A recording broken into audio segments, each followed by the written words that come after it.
Well, hello everybody. Sorry for the slight delay in starting. All this technology gets the better of me at my age. Welcome to another quick look at doing some digital journal pages using Microsoft Word.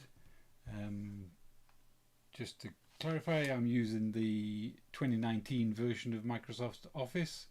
If you've got a slightly older version of Word, most things will be the same, but there may be one or two little tweaks that you need to do. So without ado, I'll get rid of my ugly mug. Actually, first of all, I shall have a play and give you some love. How's that? When actually, in reality, it's more like that in my case. Enough of playing.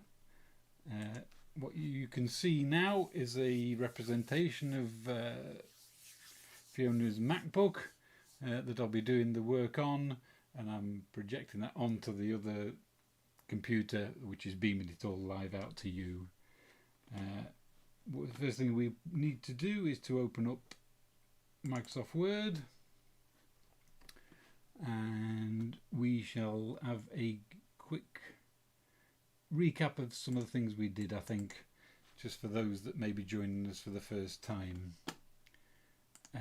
What we did last time, we learned how to insert a picture, unattach that from the page, and use either JPEGs or PNG files to build up various layers to build up a journal page.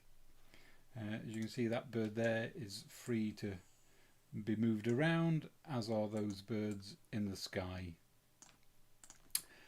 With the JPEGs, we learnt that they're raster files, which means they're made up of little dots, pixels, and if you stretch them too large, they start to pixelate, they start to come apart.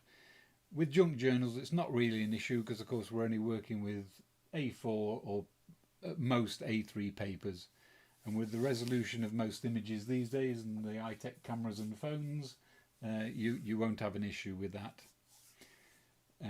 The birds at the top are a PNG file, and they are vector images, and that means that you can stretch them to infinity and they will always remain the same. They're more of a mathematical computation than an actual image. In its simplest form, if you had a point B, A to B, and you drew a line between them, no matter how far apart you move A and B, that line will remain the same. And that's in its basic form what a vector image is. We also learnt that with a JPEG, you get a background, which you can remove and basically fussy cut parts of the image out to suit your needs. So without further ado, I shall open up a new document, and there we go, and we shall put it in landscape using the orientation button, and we shall view it as one page so you can get the best possible view. What we're going to be looking at today is rather than creating an whole page, we're going to look at certain elements. Again, the JPEGs, the PNGs, and later a new file type that we haven't used before is SVG. Those of you with cutting machines may have come across that format because it's the format that they use in crickets, silhouettes, brother cuts and scans, that sort of thing, to actually cut out shapes. We obviously won't be cutting them out, but we'll be using them because they work in a different manner to PNGs, though they are vector images as well. That's what SVG stands for, Scalable Vector Graphic. We shall, I think, insert a background in which we go to Insert, Pictures, Picture from File. I've got some demo images that I've downloaded. Let's put them in a different. Let's find one that's a nice background. It isn't going to interrupt us too much.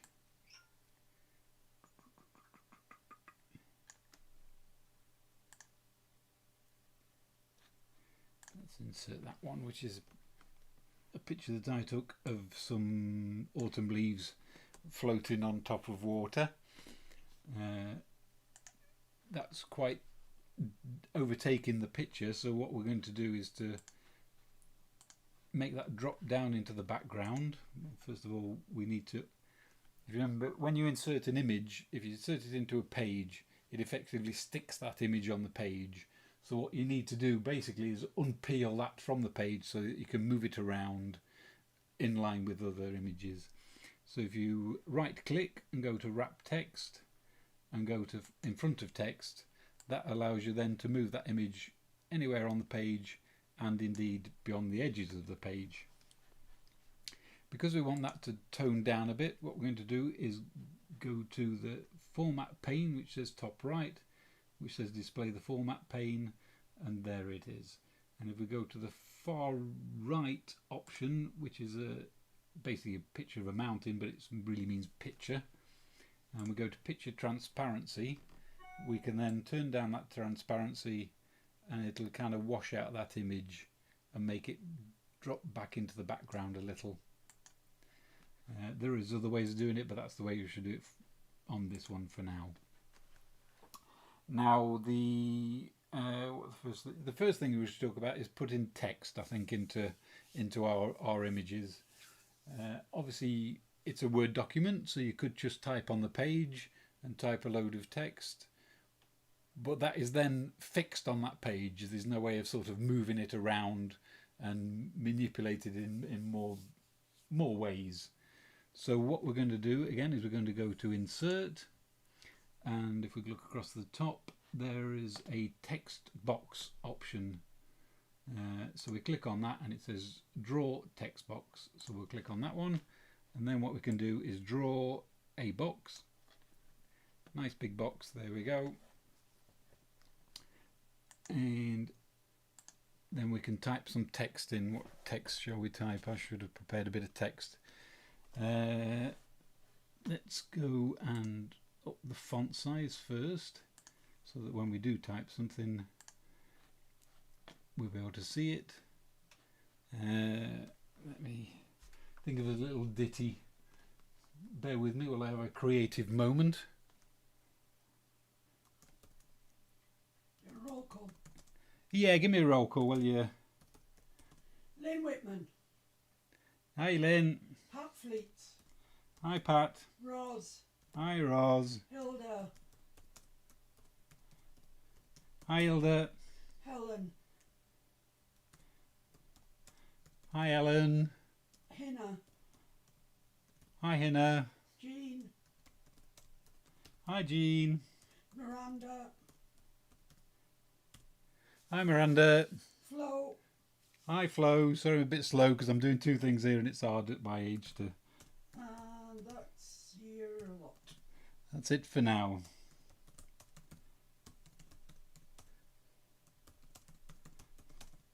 I'm making this up as I go along, so bear with.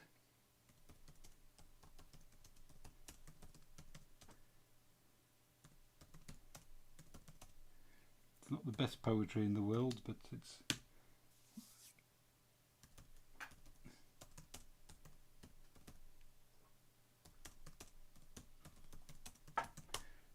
This is like crafting wrap, and yes, I did say wrap.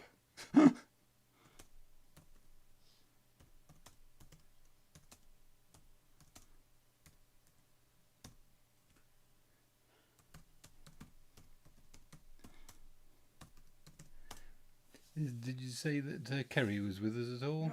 No. Oh, she's probably gone to bed. I can't blame her. Somebody else has just joined, but I don't know who. There we go. There's a little ditty for you.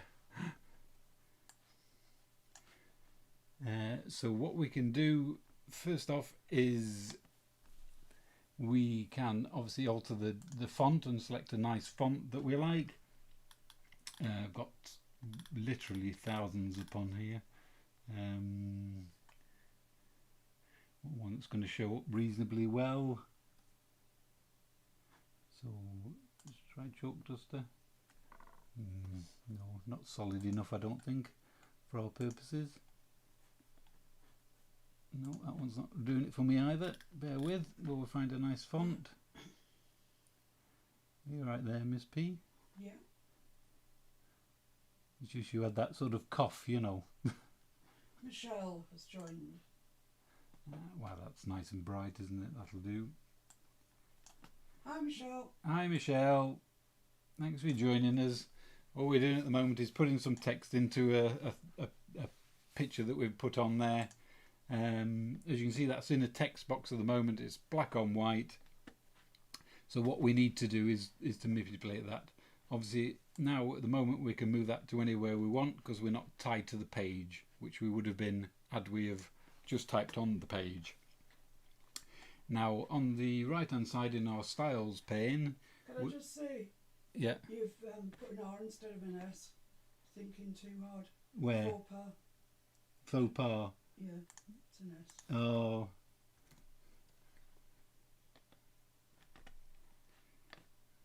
it's not bad off the top of my head though, is It's it? pretty blooming good.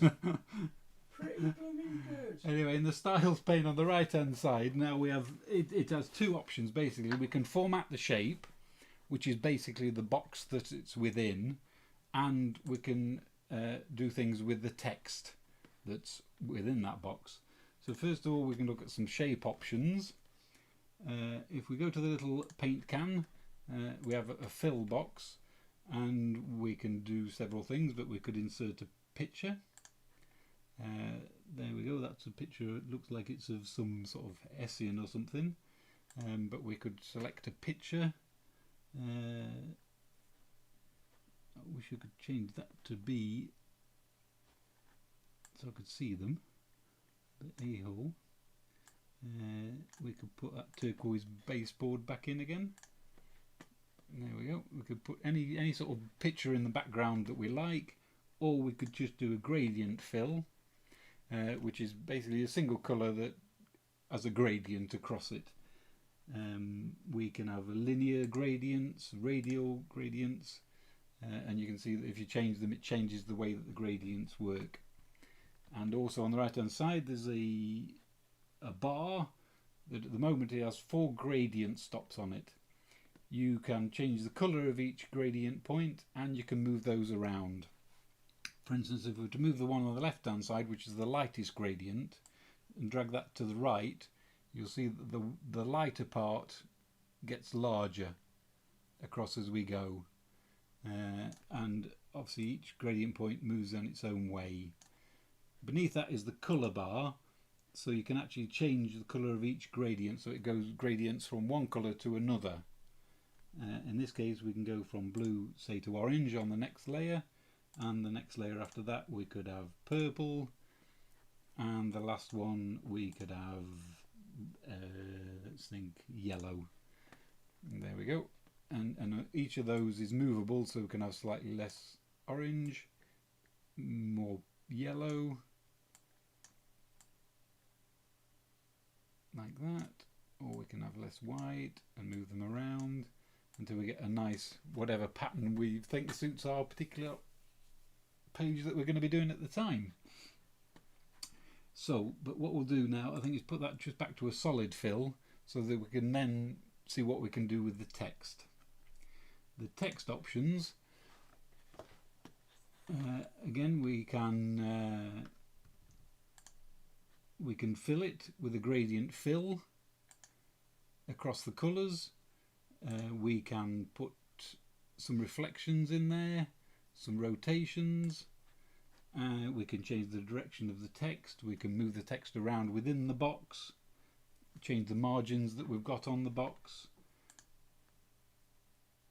So we can put a shadow in. So if we put a shadow there and change the colour to brown. Oh, I haven't selected the text. Always select your text first. That's the next big tip. We do that and change that to a brown, and then if you can move it around, you see, so you get the shadow. You can move the typeface away from its own shadow or closer to it. You can change the angle so that it comes out left or right or below. You can blur it so the shadow is slightly more blurry. We can increase the size so it's bigger or smaller than the text that we're using. All those things are possible. So you can play to your heart's content with the text in the box. You can alter the box. You could actually make the box no fill at all, which then means it disappears, and then we're just left with our text upon the background that we selected. Oop, move the background, not the box. There we go.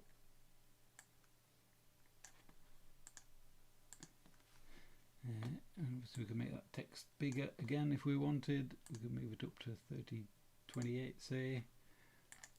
And there we go. So we can manipulate text within the images and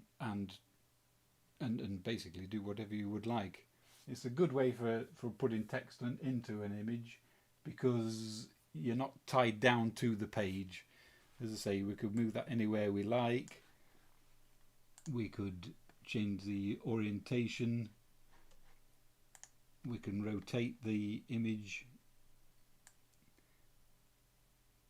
We can make it backwards if we prefer.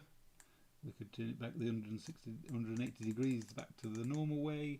We can use the Y rotation, which will rotate it up to down. And we use the Z rotation, which rotates it on the page. So we can go round all the way around the wheel back to where we start. So the ways you can actually manipulate your text are pretty unlimited, really.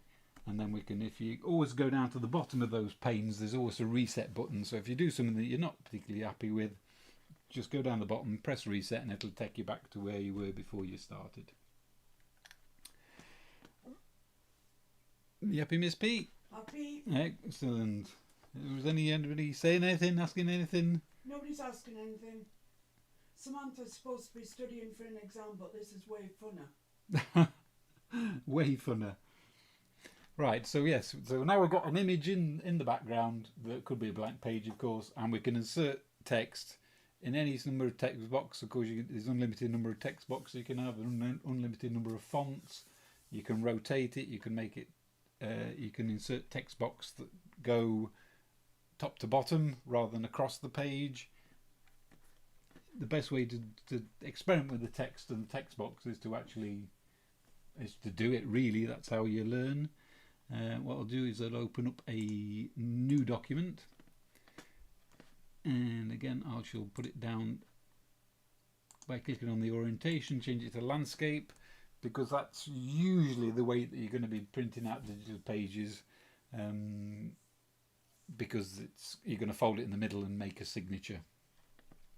So that's usually the best way to work. Obviously, if you're going to do a page which you're then going to put on a journaling card or on one side of a page, obviously you can do it in portrait and then cut it out and stick it on as you want. Right, what we should do now, I think, is look at inserting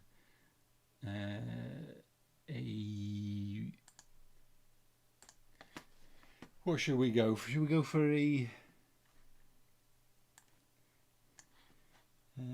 vector image? I should have named all these, it would have been so much easier. No, I don't want that one. That's a butterfly, that's not a bird at all. Bear with me while I try and find the one that I wanted. There we go. Let's insert that one.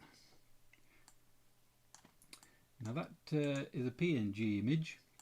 The first thing we always do is right click, go to wrap text and put it in front of text, which then means we can move that around to our heart's content. Now to find PNG images, and in fact JPEGs, I find the best place to go to, there's several sites that provide free images.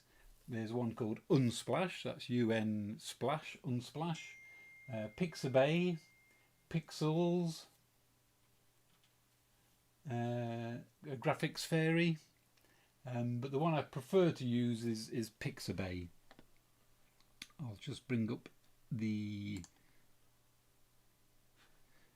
internet and put in Pixabay, Pixabay. We'll go there, pixabay.com, and once you open that up you'll find that you can search for images. In the search box on the right hand side it says images, and that will bring up JPEGs. You can put it on vector graphics and that will bring up PNGs. If we were to type in trees and search for trees, these are all vector images of trees.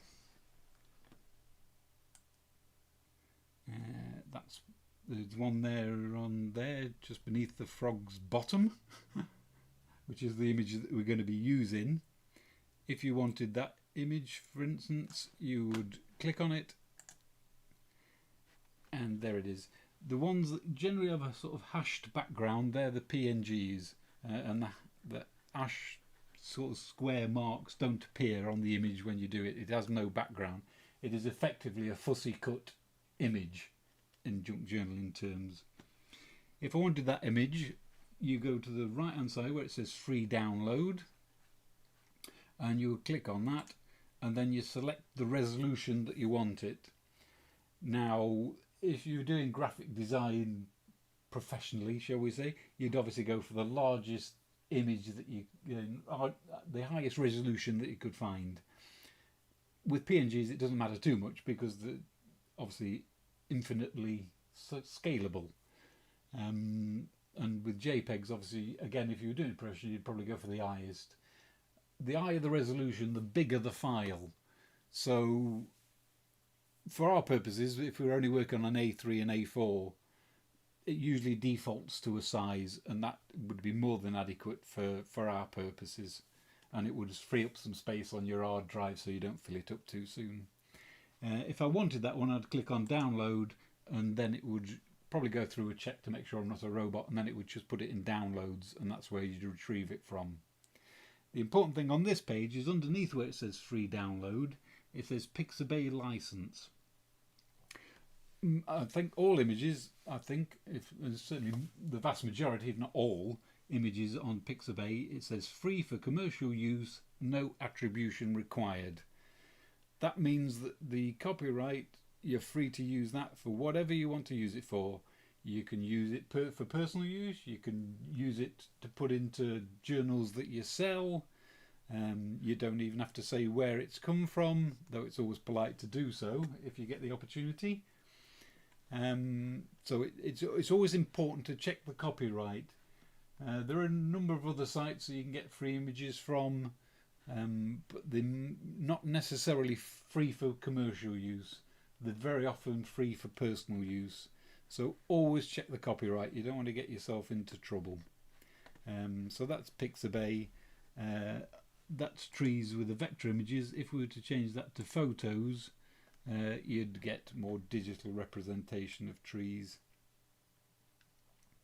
And another quick thing while we're there, if you were to type in backgrounds, if you're struggling to know where to start, if you type in backgrounds, it will pull up loads and loads of backgrounds that you could just download and get you started, as it were. I mean, there's a nice one of a sort of a misty morning in some pine forest. Again, it's free to download. You could download that, put it as the background to your page, and you're already off to a good start without needing to think too hard about it. Obviously there's a nice dove there with the leaves, which would also make a very nice one. There's sunsets, there's a nice autumn fall there. Look, that would make a beautiful, if you're making an autumnal type journal, put that on your page, turn up the transparency to drop it into the background, and you're half done. So now we shall just drop that away and return to Word. So that's where that PNG images come from. Now with PNG images there is no background, but it is bordered by that shape, which you can see there's a line around it. It's only there because I've selected it. If I was to take it away, you see it disappear, but it is actually a shape. Now what we can do with that is we can go to the format pane again, go to his little paint can, click on fill, and you can see that you can solid fill that, you could gradient fill it. For instance, you put that the one that we created earlier in there, and it's almost created a rainbow straight off. You can increase the number of steps in the gradient, so you could actually create yourself a complete rainbow if that was what you're into. We can also insert a picture. That's the picture we used last time. We can change that and find a I'll have to click through several of these until I find the one that I wanted. There's some photographs that I took. It's always a good thing to use is your own photographs, because obviously there is no copyright with that. What I'm looking for is that one. That is an image of a felted picture that Miss P did a while back. It's a wet felted picture with some various rocks built in, and it's a sort of representation of one of our local tarns. We live on the side of a fell, and that's the nearest one to us. It's called Tyndale Tarn. But we can insert that, and you'll see that it pops up there, and you've almost, I'll make it bigger, drag it across the page. You'll see it's a perfect backdrop for those trees. What you can also do... Can I just say that's felt? I haven't painted that, it was done in felt. I thought I said wet felted. Sorry, I was talking to people. Yeah. That picture is in the shape of that PNG, but we can still move it around within that background. If you go back to the painty can, picture and texture, there's a transparency again. As we know, we can turn that down, and you'll see that it drops the colours down on the background, so it looks like it's in the further distance from the trees. It's looked like we're going through the trees and down to the tarn in the background. We can put that back up, and you see that it puts it more of on a plane. Adding that transparency gives you that sense of depth and distance. What we can also do is there's offsets for the left, the right, the top and the bottom. If you up the percentage, what that does is it brings the top of the picture down, and if you minus the percentage, it takes it upwards. For instance, if we were to offset that top plus percentage, you'll see that the top comes down away from the top of the shape of the image. If we take it back to 0, you'll find that it fills the image, and if we go minus, you'll find that it moves stretches that entire image upwards, so we can have less sky and slightly more foreground, which again gives it a greater sense of depth, because it now looks like we're looking through the trees across a field to the tarn. So all these things really are for you to play with. I'll put that back to 0, and that's the original image. We'll put the transparency back, and there we go. So that's one way of doing it. Now what we can also do, let's put that there. Remember, these are working with PNGs. I'll just move that. Oh, I've got 2% on the offset. That's why there's a little white band at the top. Let's put it back to 0. There we go. We can insert the picture from file. Try try and find that one again, wherever it's disappeared to. There it is, right at the top. We'll insert that again. Again, first thing you always do is right click, wrap text in front of text. Hannah wants to know, do you scan these paintings into the computer? Your paintings? Yeah, my own ones, I think. I scan them sometimes, but quite often I just take a picture with the camera or the phone, and then put it in. Send it to the computer. Send it to the computer. We have an Apple phone and an iMac, so you can just airdrop. You basically take your picture, click on the computer, and it'll send it to the computer for you. So you take a photograph and send it? Yes, I take a photograph and send it. But you could scan it? Absolutely. Yeah. Yep. Okay. Again, we've got that same PNG image. What we did in the last one is we inserted that background and then manipulated the background. We can do that again. We can insert, if we go there, picture, and it'll insert that same background again, so we've got a duplication of it. What we'll do is drop that transparency down a bit. There we go, so it drops into the back. But what you can also do is if you go to, rather than the paint can, which is the fill bit, if you go to the picture bit and now let me get this right. What am I doing? I can't remember what I was going to do now. Picture colour, transparency, no, shape, shadow, artistic effects maybe was what I was going to do. The pentagon, if you go to the pentagon, it's got effects and you can add shadows, reflections, glows.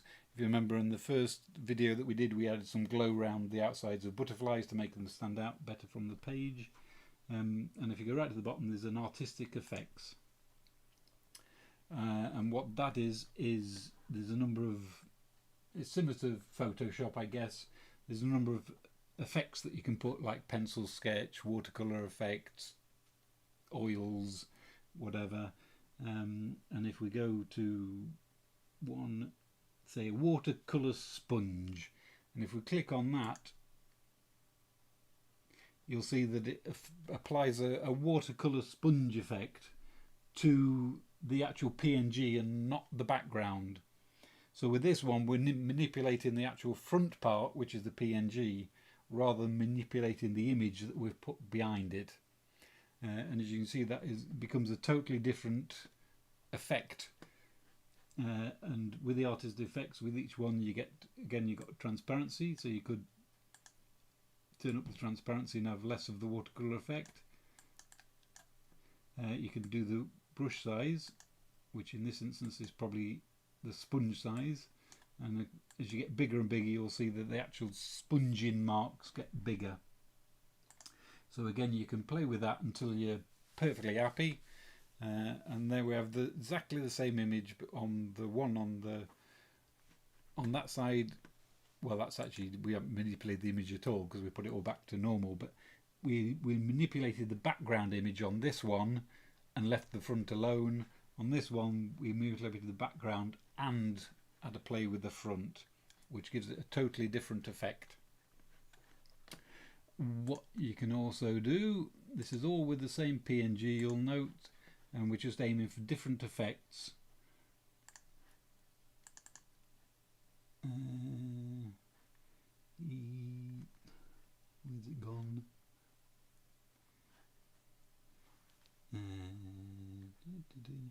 How come every time I lose this image?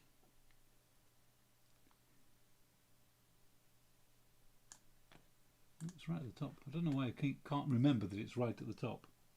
Keep reminding me it's right at the top. Next time I look lost, say it's right at the top. Again, the first thing we do is wrap text, put it in front of text so that we can move it around. Again, we can drop that down there. And another thing you can do is you can actually crop that image, as in take off, you could say, let me click on that crop, you'll see that you get dark bars around the image. So you could bring in that side and get rid of that tree. And once it's still there, if I was to click on enter now, you'll find that it just crops that and gets rid of the bits that you don't want. Another way you can actually crop it is if you click on the crop button, it says crop at the top, then it says crop to shape. If we click on crop to shape, you'll see you get loads and loads of different shapes that are built into Word. There's stars. I think further down there's a number of stars. 4-pointed, 5-pointed, 6-pointed and 7-pointed stars. There's call out bubbles. There's squares. In this instance we'll probably just go for something that's going to show up reasonably well, and we'll just go for that cloud shape there. And you'll see what that does is inserts that cloud shape over that image, and you lose the bits that aren't within that cloud shape. So again, it is the same image, but it looks totally different now than it used to. Now, if you go back to the crop and drop it down, you'll see underneath where we saw crop to shape and stuff, there's one called fill and one called fit. Now, if you click on the fit one, that's showing you the whole of the image again with the bubble that you can just about see, and that means that you can move that image around within that bubble, so you're only going to lose the bits that you don't want. So if I was to move it to over there, for instance, and then hit enter, you'll see that it's got the same bubbly shape that it's cropped it to, but we've moved the image underneath that, almost like a cookie cutter. If we were to change that to, which one was that, fit or fill? Can't remember. Fill. If you do it to fill, is that the one we've just done? Maybe it is. Let's put it on fit. It doesn't seem to be making much difference here. I'll have to, if you bear with me, I'll just look up, and I can't remember which one does which and why and which and bear with me, one wherever.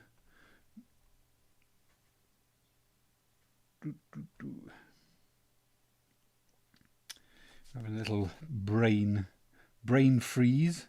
Happens to the best of us.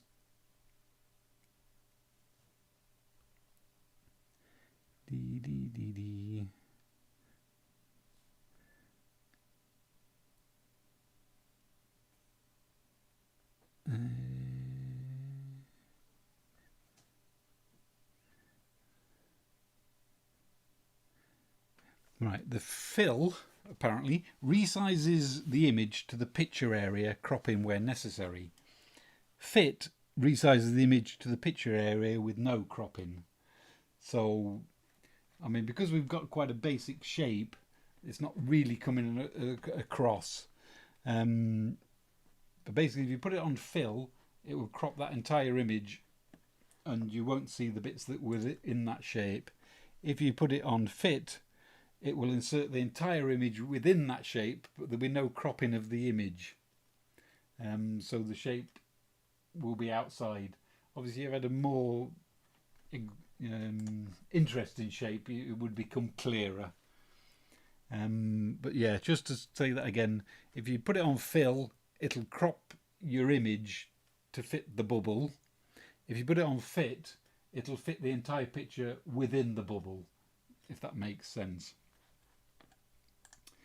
Now we've come to something slightly more exciting, particularly for those that you have cutting machines. What we can do, let me pull back up the internet and open up a new tab. But it's good even for people who don't have cutting machines. Oh yeah, no, this is nothing to do with cutting. I'm just saying that they will find this particularly interesting. Yeah. That's all I'm saying. Yeah.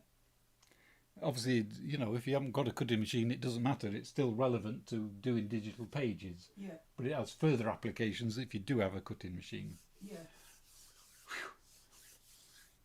Let's explain that away. There are a number of sites that you can get free SVG files. Now, scalable graphics files, vector graphics, and they use them for cutting machines. And basically, it's a sort of program, your picture you load into your cutting machine, and it will cut out that shape because it knows where the lines are, knows where the gaps are, etc. There are a number of sites that you can get free SVGs from. There's also a number of sites you can buy them from. But all of those sites pretty much are for personal use only. So if that's what you want to do and it's only for your delectation, that's fine. But what I want to do is show you a way that you can actually take any PNG image and make it into an SVG. Now obviously if you've got a cutting machine, that opens up an whole world of possibilities and actually will save you a fortune. But what we want to do initially is go back to our Pixabay. Actually we don't need to because we've already got that image. What we should do is go to a site called Convertio. C-O-N Vert, so Convert.io. Convertio. Convertio. There they are, the Convertio file converter. And if you go there, you get that screen and you can choose your files. You can do it directly from Dropbox if you have that, but you can choose your files. So if we go and choose our image, which everybody at this point should be shouting, it's on the top. There we go. And we open that, and that's a PNG, remember. So any of those black and white images that you can get off Pixabay, which are free for commercial use and no attribution required, you can use any of those. What we've done now is uploaded that one, which is called birds, blah blah blah number PNG, and we want to select what we want to convert that to. If we go down to, there's a number of things you can convert it to. You can convert it to an image, a font, or anything, but we're going to go down to the vector because we want to convert it into a different type of vector image. On the top right, you'll see that it says SVG. So what we've done is select our PNG file. We want to convert it to SVG. It says it's ready, so we just want to click on convert. You'll see that that says uploading. And once it's uploaded, it'll change to converting, and then it'll come up with finished, and it says download. If we click on download, I think I must have downloaded. Then we go to, let me just check in the Finder that it's downloaded. Yep, there we go. So at the top there, birds. It's got exactly the same number. It's got exactly the same description, but now it's an SVG and not a PNG. Again, for those of you with cutting machines, you could now put that in your machine and cut out that image, and away you go. But what we're going to do is put it into our Word document. So those three trees, sets of trees shall we say, they were all that same PNG image, and we've put one background in that we manipulated the background, we've put one in that we manipulated the front image, and then we've used the same image and just applied a crop to a shape. What we're going to do this time is insert a picture from file, and this time we're going to select the downloaded one, which is an SVG. Insert. Again, we've got the same thing. We need to right click, wrap text in front of text, and then that allows us to move that around and resize it. And at this point you're probably thinking, well, that's exactly the same, which is a reasonable thought, I would have thought. Let's move that. It says the volume's quiet. The volume's quiet. Yeah. I don't know why, unless, bear with me, I'm just going to have a quick check of the settings. Jean says she's turned the volume up and Hilda says it's quiet. Samantha says she can hear fine, so can Miranda. So I don't know. The settings appear to be fine. Maybe it's me not pointing my mouth in the right direction. I'm not sure that I can do much else with that. It seems to be... Pull the microphone closer a bit. I can pull the microphone closer, certainly. Like that. Is that any better? Looking at the screen, the audio... Is fine. Yeah, the audio monitor seems to be going up high enough. I'm not sure where that would be. Anyway, back to our screen. Well, just delete that one that we cropped to the shape, just to give us a bit more room so we can see better. That one there, you would assume there's exactly the same as the PNG. And in fact, visually it is. But what you'll find is if you go to the fill button now, you'll see that you've got no choices other than no fill, which will make it disappear, or solid fill. And that's kind of an indication that it's looking at a different beast, as it were. What we can do now is if we go to the graphics format page, which is the one that we're looking at there, you'll see at the top left hand side there's one that says change the graphic, and obviously that's for swapping that picture for a different picture, and next to it is convert to shape.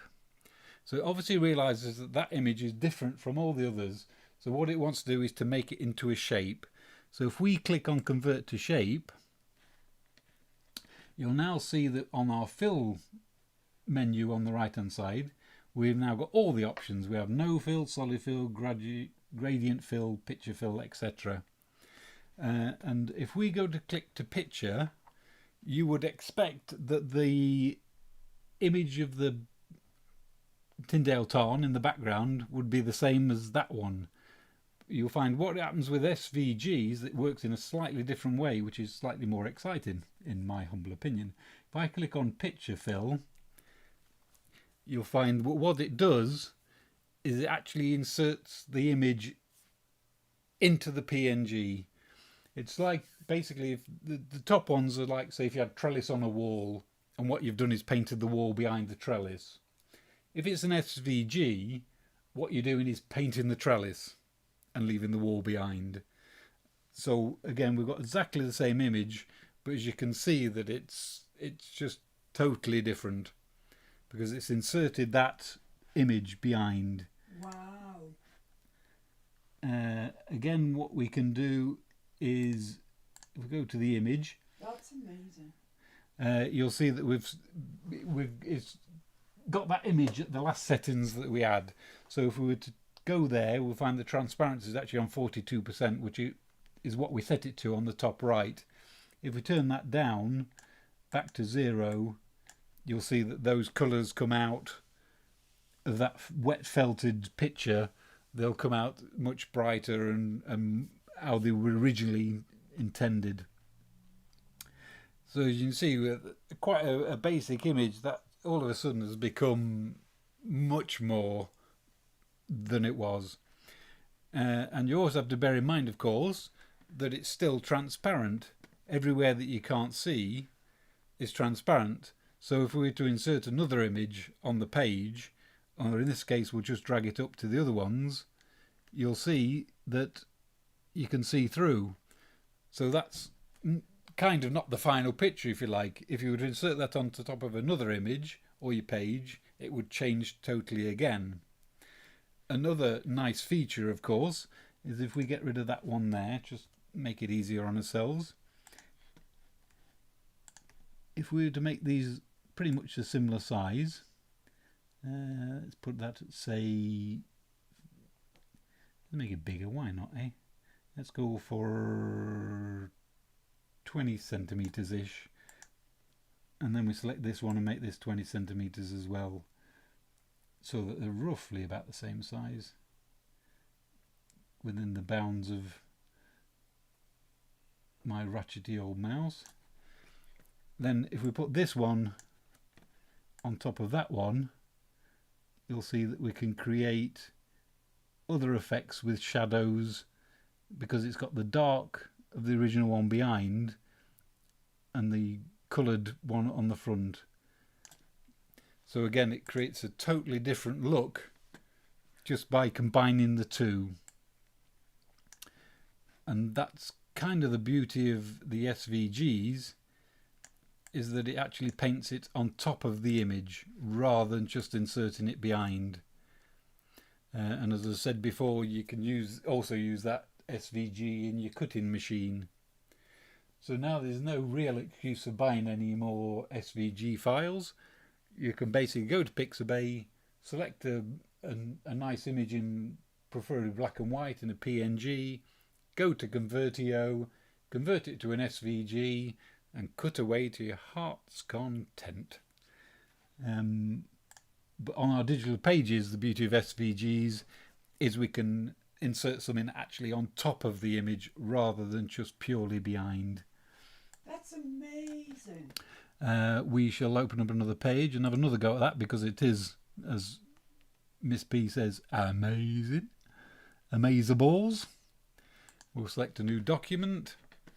We'll turn the... Well, I was just saying, it's amazing. It's amazing, is it? That's good. So we'll go to the file, because I did some... I think I converted some SVGs.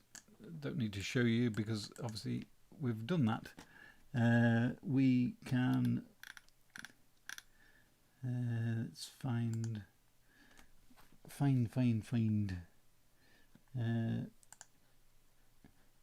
some... There we go, let's try that one. Why not? Let's insert that one.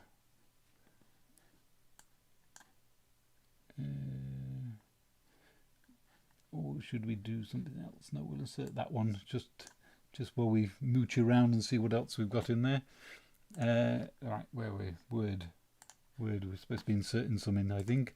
Insert picture from file, no name, demo images.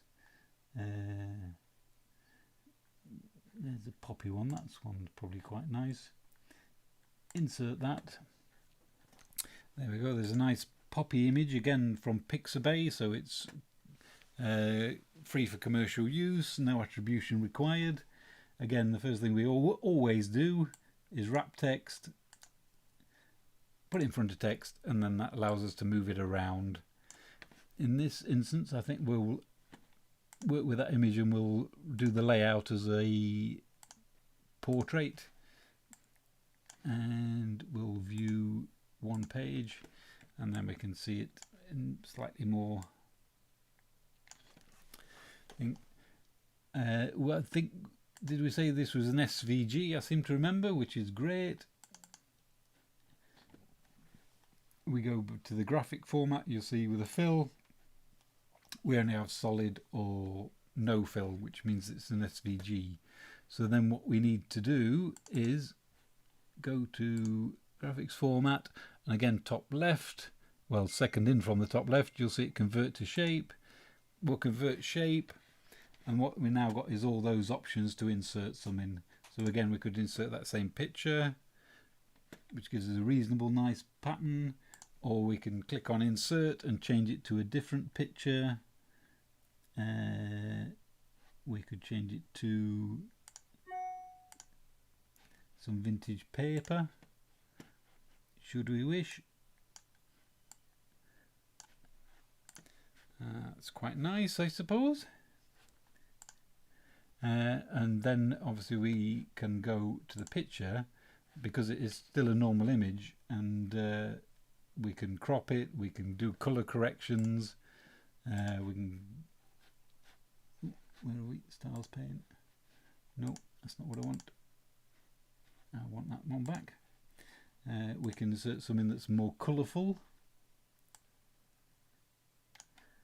Turquoise baseboard is always a reasonable one, I think, to bring out the colours. There we go.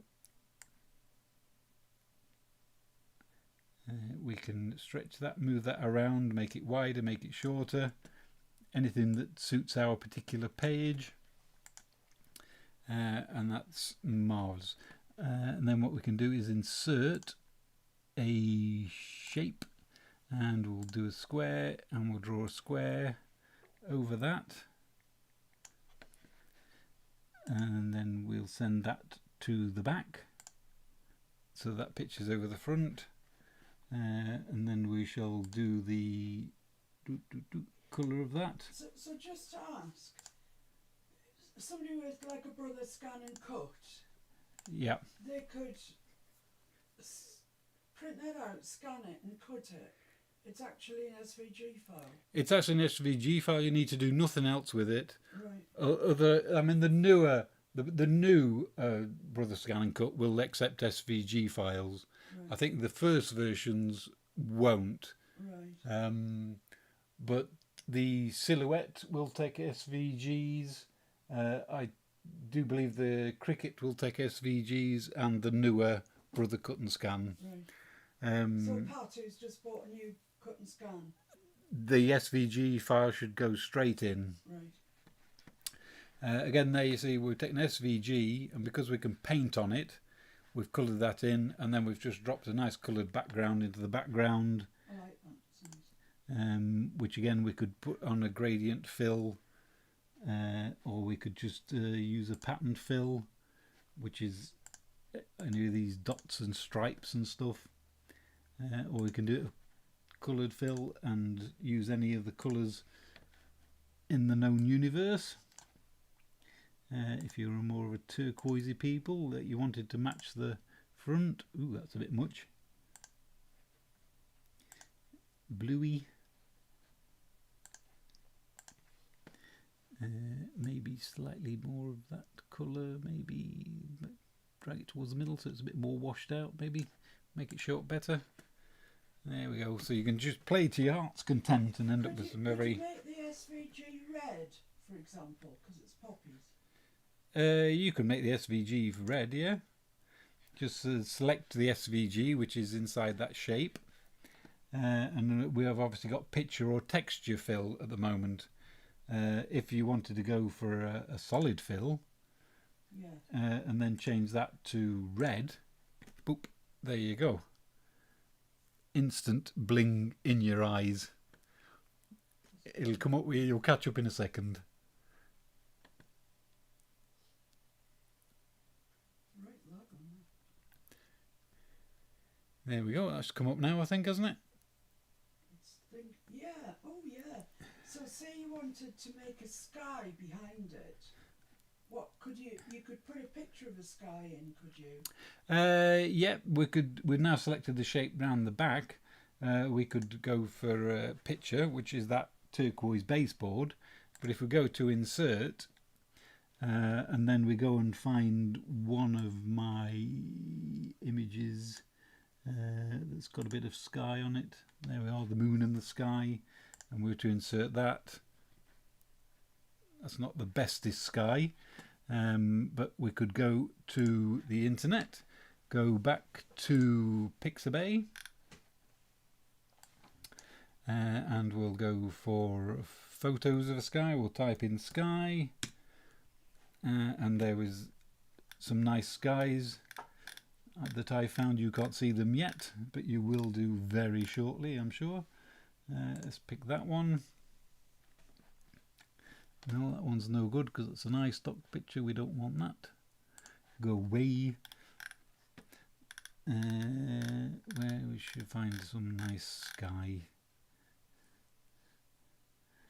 Nice sky with a few birds in. Would that do you? Yeah. Any sky? I'm just curious. Again, this is free for commercial use. No attribution required. We'll click that and click down that as a JPEG. I'm not a robot, he says. There we go, that's that. So we can drop that back down, bring Word back up. And now what we can do is insert and downloads. It's a beach picture. We can insert that, and there you go. And obviously that let me move that off the page a bit so you can see is actually a beach in a sky. But again, what we can do is click on that picture format, and we can crop it, crop the bottom, and we can bring that up and just retain some sky. So now we have just a sky. We'll bring that back over. We'll just bring that in a bit that way and drag it down that way, and there you go. That should catch up with you shortly. We've now got that red poppies with a streaky blue sky. Wow. Fantastic. How are we doing for time? Ooh, we're just on the hour, but that's all right. That's amazing. I love that. Well, it's amazing, isn't it, that all we've got there is 2 images that we've downloaded from Pixabay for free with free commercial use. We've converted. I mean, originally that image was a PNG. I went to Convertio, converted it to an SVG, inserted that, gone to the bit where it says change to shape, which then means that we can actually use it and insert something on top. We've inserted the picture of the red on top, and done another image that we downloaded from free from Pixabay and inserted it in the background. So, I mean, it takes longer to say than actually do. And you get some very nice effects, I think. I mean, bearing in mind all these elements that we've shown you with the PNG and inserting a background behind the PNG, by inserting an image behind a PNG and then altering the PNG, crop into a shape, and doing this with SVGs. All of those are elements that you can include in a larger page. I mean, some of these are probably beautiful enough to be on their own, to be honest. Right, Miranda's got a question for you, but this might be your next one, I don't know. Is it possible to fill flower in one colour and then stalks in another? Let's see what we could do. Then you can leave that for the next live if you want. I could, but I don't think it's necessarily a bigger job as we perhaps think. Let's delete that background. I say it's not a bigger job, of course it may very well be. What we can do is go to fill, and instead of being a solid fill we go to gradient fill, and we select each of those as a different colour, say red,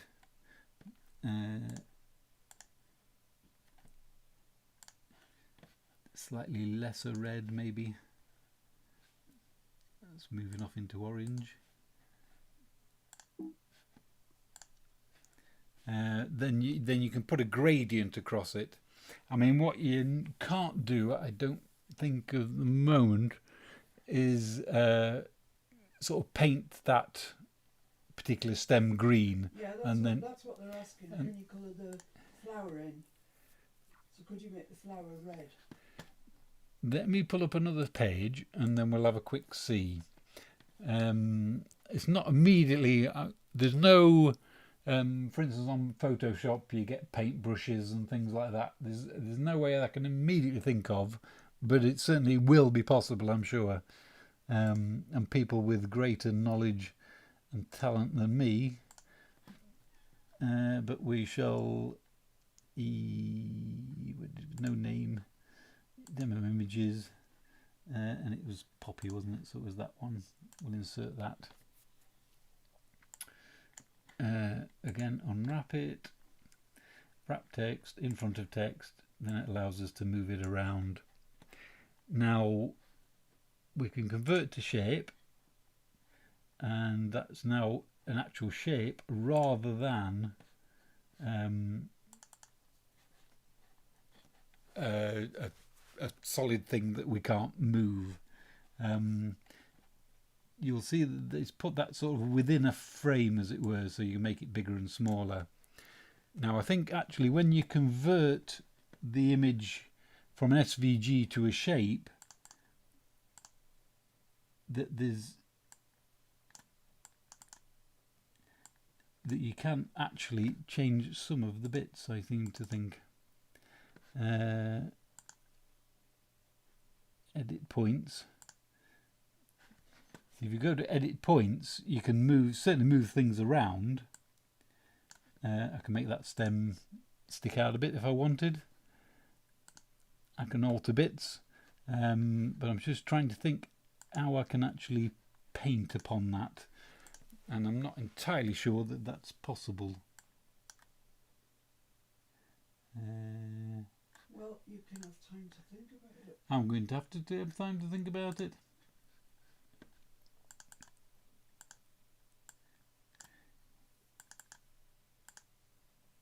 Don't confuse everyone now. Yeah, I'm not going to mess around too long, because that's going to take too long. We won't get around to some of the other things that well, actually, I probably think the last thing I wanted to do. So I'll get rid of that for now, and I'll get back to you on that one maybe for the next time, and we can see the ways that we can colour things in. Right, now the next one I'll do is I'm going to go layout. Should I leave it that way on? No, we'll turn it round the other way, I think, into a landscape. Make it view one page so you can see all the goodness going on. The next thing that we like to do is perhaps use photographs of loved ones, etc., within pictures. So we'll have a quick look at ways that we can actually insert pictures of pets, etc., kids, and all that sort of stuff you want nothing to do with. We can go for picture from file, and what I'm going to do is initially I'm going to. Jean says, "Can you fill with the paint bucket thingy?" No, because it all the paint bucket thing is doing is telling you that that's where all the settings are. There's actually no sort of paint flood, because you can flood it with the one colour because you can change the colours, but you can't sort of change individual elements because it looks at it as a whole. Yeah.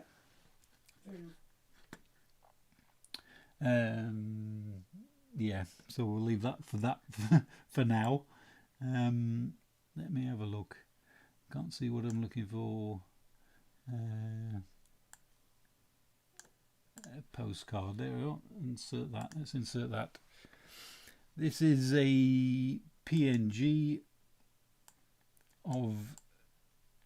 Oh, we need to unwrap it. Don't forget to unwrap. Wrap text in front, and there we go. That's a PNG of a postcard. What we want to do probably is insert something into that centre section. Now we could just bring a picture in and place it in there, but we can probably get a little more fancier than that, because we like fancy. We shall go to the top left once we've got that PNG and go to the remove background tool, and you'll see that what that does is change the outside to purple, and that's really what it's going to remove. But in this instance we actually want it to probably remove slightly more.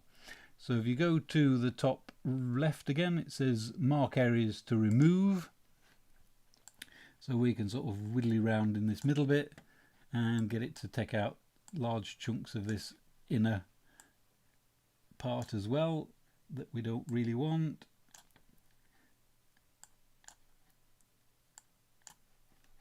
There we go. Just do this roughly.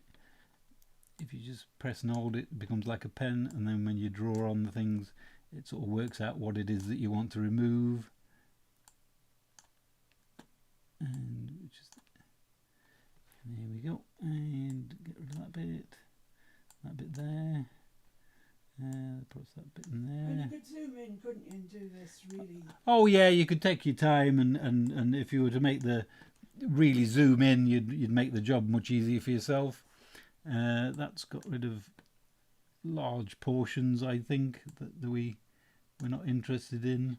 Again, you could go around and take out every last little bit, but you'll also notice that it's taken out some of the flowers that we may wish to keep. So if you click on the mark areas to keep button, you'll see that down the very centre bottom there's a leaf that's sort of greyed out. If we click on that, we can sort of bring them back to life, as it were. Reinstate them, indeed. So it works on a sort of a general algorithm, but we don't have to stick with that. We can sort of select bits, bring it back. As I say, you can go round, and you'll notice that because it works on an algorithm, it selects things of a similar colour, and it can put bits back and then take them out. And but we could really do with these bits that are coming into the frame, because they're particularly attractive bits. As I say, you can go and spend hours clicking around, saving bits, and then usually when you've done that, there's bits that it puts back in that you don't want, like that bit down the bottom, that bit at the top. Get rid of those, and there, I think that's reasonable, I think, and the time constraints that we've got. And now if we hit enter, everything that's purple will disappear. So there we have. Now we've got our PNG, but it is really just chopped out the flowers. So then what we can do now is we can insert. Can I just ask? Yeah. You've got that PNG now, which is basically a flower frame. Yeah. Could you go to Convertio and convert that to an SVG and cut it out? Because that's PNG, isn't it? It's a PNG, but we've altered it within Word. Right. You know, we haven't saved it. Right. You know, we can't save that as a new PNG. No, it's going to be a Word doc. Exactly. Right. You could, obviously, if you did have Photoshop, but that's what we're trying to avoid, Yeah. then you could certainly save that as a new PNG once you've taken out the middle, Right. etc. Okay. Just asking. Yeah, that's all right. I mean, you could convert the original to an SVG and then delete the bits that you don't want. Yeah. You know, it is possible to do that if you wanted. Just asking. Yeah. So what we've done there is we've taken that postcard, we've removed the outside and the inside, so that we've now got a nice floral frame. And what we can do is, if we go to fill, we can pick a picture, and you'll see that then brings our sky back. The sky isn't really what we want, though it would make a very nice image with those birds and etc. And we can change this insert, and we can find a nice image of that's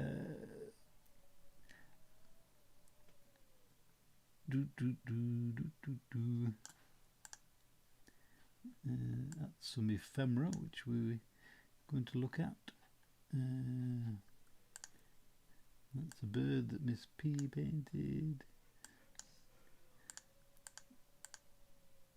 There's some of my photography that we might have used at some point. There we go. There's a nice image. Again, I think that came from Pixabay or possibly Pexels. I can't remember which. So we'll insert that, which is a nice picture. Now you obviously see that's much bigger than the frame. So what we can do is, if we click on crop and crop to shape, and then we pick a circle, then it's drawn a circle around that. And what we can do, let's undo that. What we need to do is to crop that shape, bring it in,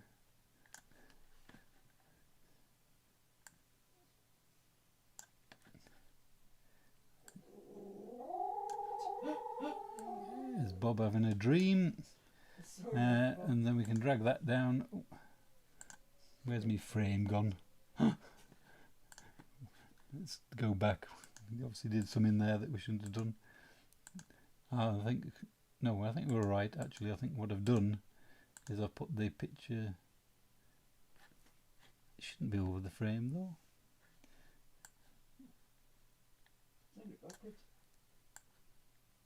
Yeah, I think that's maybe what we're doing. We've got that there, and if we do that, Centre the back. No. No. It's because I must be joined together. It must be cropping both at the same time. Let's go back to where we were. There we go.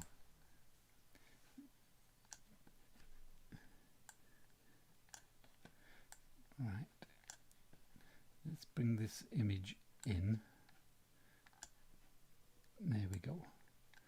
And then we can move that. It's getting in the way.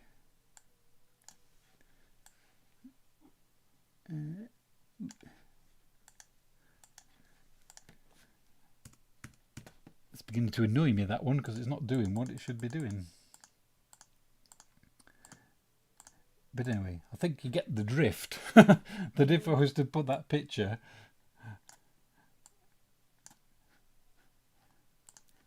I think what I've done, I know what I should have done. I think I know what I've done wrong. Bear with. Can you show us again then, because we're Yeah. confused. Yeah, I need to have no fill. That's what I need to do. And I need to insert that picture as a separate thing. I think what I tried to do was insert it within that image rather than bringing it in from the outside. So that's I think what I was doing wrong. And now I can't find the image again.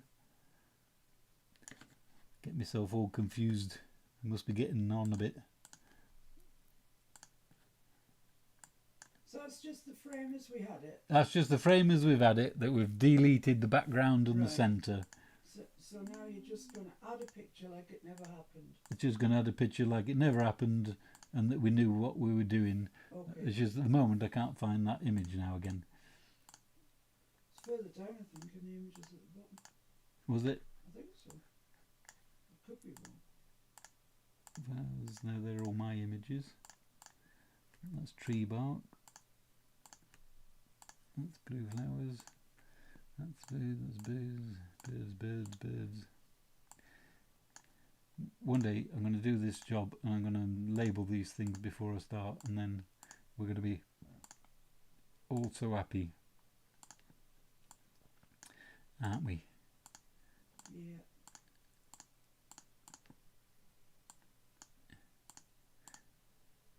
I can't even find the blooming thing at all. I was pretty sure it was in those images down the bottom, but I could be wrong. There we go. When are you ever wrong? Right, there we go. So what we can do is crop that image. Let's move that one out of the way a little. Bring this one over. Unwrap it from the back. And then what we can do is crop that to a shape. This is where we're going wrong. We tried to crop it to that shape rather than a new shape. So we'll crop it to an oval. We can bring that in. No, don't want to do that. We want to then crop that. Crop. And we need to bring the bottom up.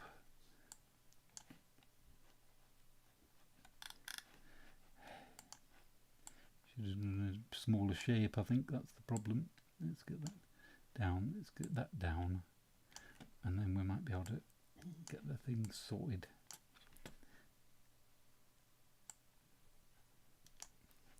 Is there no circle that you can crop to? Or an oval? Well, it's because I drew an oval. Oh. Let's get rid of that again and sit again. This is proving to be more troublesome than I thought that I should make it, really. Insert. Right, let's crop that down first. Let's make that fit the page, and then we've got a chance, haven't we? Because we actually only want probably that part of it, something like that. Lovely. Wrap text in front of text. Lovely. Now what we can do is crop to shape, circle. Lovely. Now what we can do is put that in there, bring this back over here, put that in there, make it slightly bigger, and you'll see that's doing it over the top of the flowers. So what we need to do is then, if you click right click, and you have buttons to send to back and bring to front, so we want to send that front image to the back, and when we do that, boop, there she goes, drops nicely into the frame. There we are, 5-minute job that took about 3 hours. But there we go, that's dropped that image, and obviously it was the image of your pet or your loved one. You would do exactly the same, crop it to the right shape, pop it in there, and if it's on front of the frame, just drop it to the back and the frame will pop to the front. That was the longest job in history. If you followed that, you're a better man than me, or woman. But that goes without saying. So one last thing we shall do is we shall bring in an image of a loved one. And that's not Bob. So... Shady, no. Bob's perked up at me saying shady. Oh, there we go. There's a nice picture of upside down people. Make that smaller, unwrap it in front of text, and then we can bring it into the middle, and then we can rotate it round. And there is a nice picture of the smiley little face on the right, you'll probably recognise, probably because of the duffel coat, is Fiona, and the person on the left is her sister Anne. This is back in the dark ages when people took photographs in black and white. And what we're going to do is extract Fiona's pretty smiling face from this photograph. So what we do again is we can crop it to shape, circle, there's the circle shape. Ooh. Why is it not giving me the crop lines? That's the thing that I want to know. Crop to shape. It's cropping to shape, isn't it? What I want to do is crop it. Let me crop it. That's it. Got to click on crop. If you don't click on crop, you don't get what you want. And then we can bring this line across to there. We can bring that line down to there. We can move the picture back into the centre. Crop a little more so we get all that chubby cheekiness. Chubby cheeks, not chubby cheekiness. I wasn't cheeky as a child. Oh, and there we go. And then because we've clicked on crop, we get the crop lines, which is the bit that I was struggling with earlier. And we've dragged that round. Anne's going to disappear off the screen in a second. And if we enter now, we just end up with a single image, which we can again move around, make larger. And that's perfect for inserting into your pictures. If we were to drop a background in that, you could move it around, manipulate it as we've done in the past. What you can also do, if you click on it and then go to the pentagon shape, which is effects, click on soft edges, and what the soft edges do is it takes away that harshness of the line around the image. So you can click on that and you have certain variations, but if we move the size button, you'll see that the edges start to fade away until we can get a nice... Through all the nearly 60 years. Yeah, indeed, fading away through 60 years. So there we have that image, and we've just softened the edge, which makes it easier to insert. If we were to insert a background onto that, which we can do, I'm sure, pictures, from file, perhaps aged paper, insert that, drag that across, unwrap it behind text. We can rotate that round to make it more of a pagey type thing. and then we can send that to the back, and there we go. There's a nice image inserted onto a vintage paper, tea stained, foxed paper, call it what you want. And we could also insert another picture from file, no name, demo image. This time we should go for that one, insert, and we can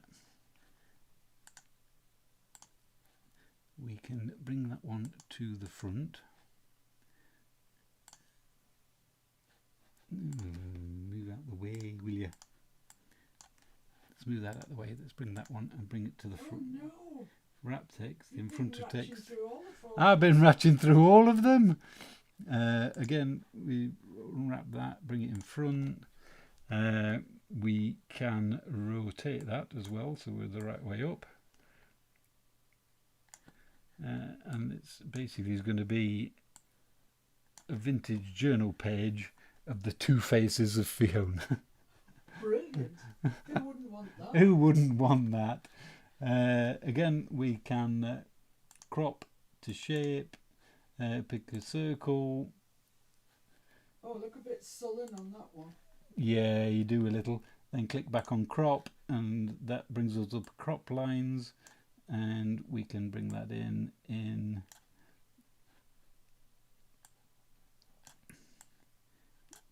Drop that down so that we can zoom in on that lovely little face. Hasn't changed much. I hope it's changed a bit since then. Not well, Grumpy. There we go. That's that. Let's bring that page back down. Let's prop that one there, make it a bit bigger. And we go back to the pentagon, the soft edges. Soft the edges up a bit so it blends in better with the page, and there we go. I know both of those looks very well. She's normally bright and cheerful, and the one on the right is normally the look I get when I say something inappropriate on a live. But as you can see, you could create yourself a very nice keepsake album using your existing photos. You could even have dropped that into that floral frame if you wanted. You could certainly do that. I could do that right now. We could select which one you would like. The one on the right? Left? Should I say the smiley one? Yeah, smiley ones. We can copy that and file, new document. Was it a portraity one? That one, I think, wasn't it? View, one page, insert actually we just paste a little picture, there we go, and we'll go and find the other one that we did, which would be that one, I'm guessing. There we go. We've got the frame, we'll copy that, we'll go back to this document, which is number 6, and we'll paste that, and we'll put that around there, and there you go. As easy as that. We have a nice floral picture frame. Could make that bigger so you can see it a bit better. Put the picture, we'll make that a bit bigger as well.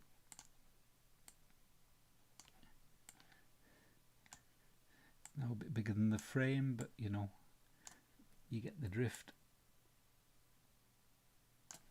Move it to the right, there we go. There we go, nice floral frame with a nice smiley, chubby cheeked little cherub.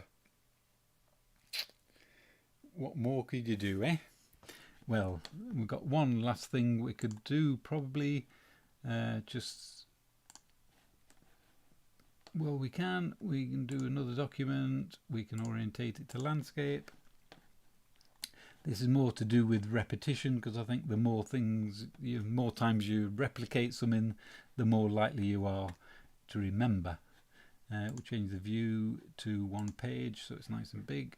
We can insert again a picture from file. We got some ones down the bottom. There we are. That's a picture I took at a local wrap text in front of text. Another tarn that's near us called Talking Tarn, where they have a little boat club, and there was somebody boating away on the lake.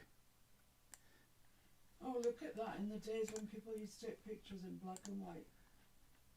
I think you'll actually find that's colour, but yes, I mean, you know, there's nothing wrong with a nice artistic effect of black and white.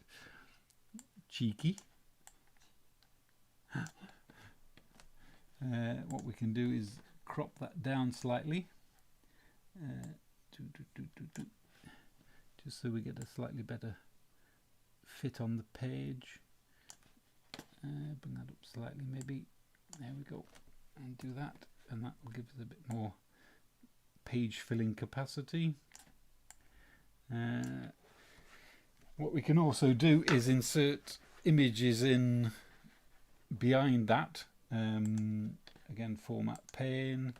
We can make that image by going to the landscape picture of the mountain, which is where you'll find the transparency. We'll drop down the transparency a little, not too much, which does definitely make it more black and white as well. Then we can go to insert, pictures, picture from file, and actually I don't think that I put it on there, so we'll go to Pixabay again. No harm in some repetition, I say to myself. Google Pixabay, want a vector image. We want something like that.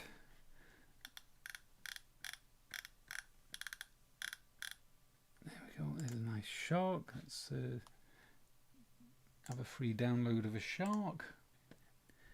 I'm not a robot still. Download. That's lovely. Minimize that. Bring Word back up. Go to insert, picture from file, downloads, fish, insert. And there we have. There's a nice. We'll unwrap him. There we go. There's a shark after it. But what we want to do is again go to our picture transparency, turn the transparency up a little so he drops back into the background. Make him a little bit smaller. Rotate him round a little. And a bit smaller maybe. Does she know this shark's after her, I wonder? And now if we send that to the back, and then turn the transparency back down a little, you'll see that it'll emerge from the water. That's a full transparency, but because he's behind the other image, you can't see him. It looks like he's under the water. This is just me playing, and then what we're going to do is I'm going to copy him and paste him. We're going to put that one back over the top. We're going to put this one down here, and we're going to do a bit of cropping.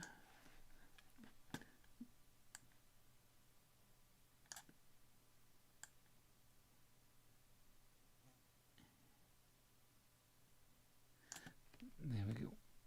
We'll just put his fin, and if we put that back over the top of that one, having not altered the size any, just rotate him slightly. There we go. It looked like his fins coming out the water. Little did she know she was in so much trouble, eh? That's brilliant. I hasten to add that there isn't any actual sharks in Talking Tarn. That you know of. that I know of. Of course, we could have put the Loch Ness Monster in. That's excellent. So there we go. I think that's probably That's enough for today. that's enough for today. People have gone stupefied. Indeed. Well, I've gone stupefied. So what we've done today, basically, we've concentrated on elements that we can put on a page. We've had PNGs that are basically fussy cut images that we can either insert an image behind, or we can convert it to an SVG and insert images on top. We've taken photographs that we've removed the backgrounds. Again, we've effectively fussy cut them, and we can insert them onto pictures, into frames. We can take as old photographs, crop them round, soften the edges and put them on top of a page. And we've done text where we can insert text in the text box, change its colour, its transparency, its direction, its font. We can make no fill on the text box, so the text is just floating, and again we can insert that anywhere we want on our diagrams. Obviously you could change the language, you could change your keyboard settings to any language you wanted, if you wanted French or Japanese or whatever it is that you prefer. I think that's a bit roundup of where we've done today. It sounds quite short, but it's been a long time. I hope you enjoyed that. I hope it inspires you to have a go. I look forward to seeing anything you do. If you could post them on Miss Paintalot's Junk Journal group on Facebook, that would be marvellous. The one last thing I would say before we go is, if you wanted to keep working on these images, when you actually come to save them, let's go to top file, save as. That will save that. Its default setting is basically to save it as a Word document. If you save it as a Word document, all those elements that we've created, the images, the formatting, etc., you'll be able to start off where you left off if you come back to it, because it will preserve all those elements as individual elements. If you want to actually share this with somebody, what I would recommend is to change the file format. Click on the, let me move that up a bit so you can see where it says file format. If you change it, you can export it these days to a PDF. And basically what that means is that people can see that image, they can print that image out, they can do whatever it was, but they can't actually change with the formatting. You know, it's like sending, you know, doing your own piece of artwork and sending it to them, and then they can't change it. And that's usually the best way to share things if you're going to share them. If you save it as a Word document and share that with them, they can then alter things, which is obviously not your intention. You created that work yourself. You want it to be preserved how you felt it should be. So I'd always share it as a PDF rather than a Word document, unless that's what you want to do. So that's the last bit of advice I'll give you for today. Is save it as a Word document if you're saving it for yourself, so you can go back in and alter things, or if you're sharing it with somebody else, to share it as a PDF so that they can view it, print it out, but they can't actually alter anything. You can save it twice, can't you? Save it as a Word document for yourself in case you want to Absolutely. go back. Yep. And you can save it as a PDF to share. Yep. And of course you can, you know, save it as multiple Word document. You know, if you change that, and we change that from a shark to a parrot, and we want to save that, then save it again, save as, and it'll save it as a separate Word document with the parrot rather than the shark. If you click on save, it will only save the point you were at. So it's always best, if you want multiple, you know, savings of where you've been to save as rather than just save. Are you going to do another live, Mr. F? Miranda's really enjoying. I shall do another live, undoubtedly. As to when, I'm not sure. I think Miss Paintalot's got quite a busy schedule. There's the little golden books that are coming up. We've still got to do the collaborative journal.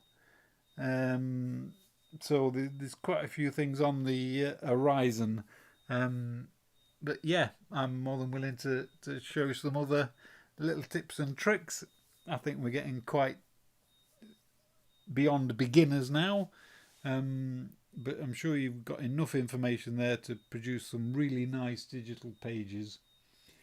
If you do come across and you've got a blank page and you're worried about what to do, again, just go to Pixabay, put in backgrounds, flowers, butterflies, whatever it is particularly that you're interested in, say beach, put that in.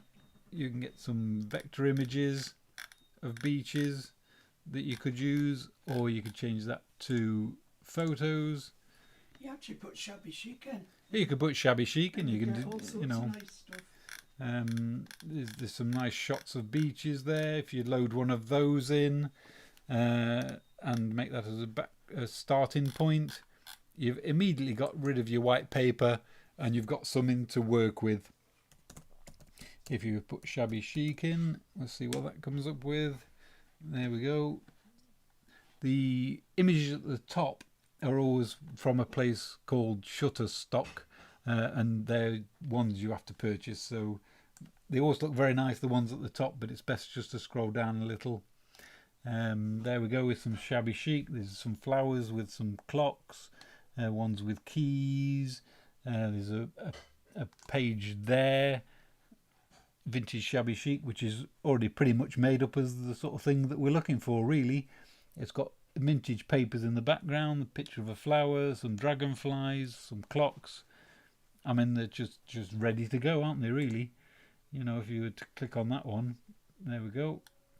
If you were to insert that into your page, I mean, you're virtually there, really. I mean, that's free for commercial use, no attribution required. I mean, that somebody's done all the work for us there. They're very kind of them. Scroll on down again. We've got some pictures of some walls, some torn papers. There's some nice ones there with the rose frames. Rose crowns gold, the one underneath. Some torn papers. I mean, that one there, for instance, I mean, it's got lined paper. I mean, they're ready to go. So there's no need to be lost for inspiration, I think. If you're staring at a blank page and don't know where to begin, just go to Pixabay, select one of these images, download it, start inserting your own PNGs, your own JPEGs, your own photographs of your loved ones. Perhaps try converting some PNGs to SVGs, which, as we know, then allows you to put the image on top of the black parts rather than putting the image behind. For those of you with cutting machines, of course, SVGs, converting PNGs to SVGs opens up massive world for your cutting machines, all for free, all your own designs. Save you a fortune over a lifetime, I think I have, said Yoda.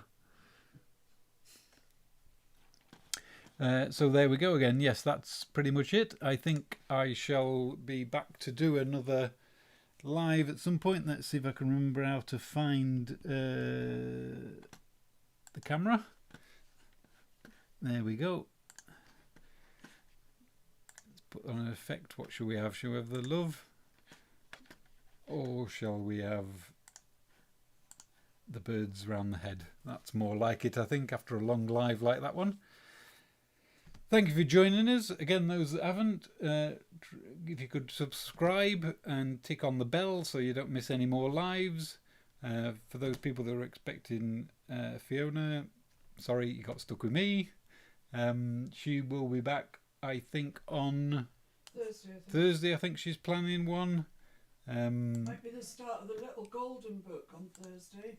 Yeah, it might be the start of the Little Golden Book on Thursday, apparently. So that's going to be exciting for everybody. I'm sure hopefully everybody will receive theirs. We set ones out to various people in the UK. Jen sent things out to people in the States. So some lucky people will have received their golden books, little golden books by now. For those that want to join in, they're readily available. The best place in this country is probably eBay, or you can actually buy them on Amazon. In the States, I think they're more readily available, so you shouldn't have any trouble at all. There we go. That's me. Let's see what other effects I've got on me thing, because I'm playing now. Oh, there's some psychedelic. There's sepia. Look, there's black and white there. Look, we were saying we like things in black and white.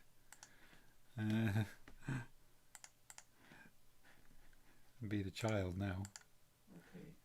Okay. There's a spaceman look. Anyway, it's been fun, for me at least. I'll see you again soon, and we'll discuss some more digital papers. And in the meantime, take care, be safe, and I'll see you again soon. Bye. Bye everyone.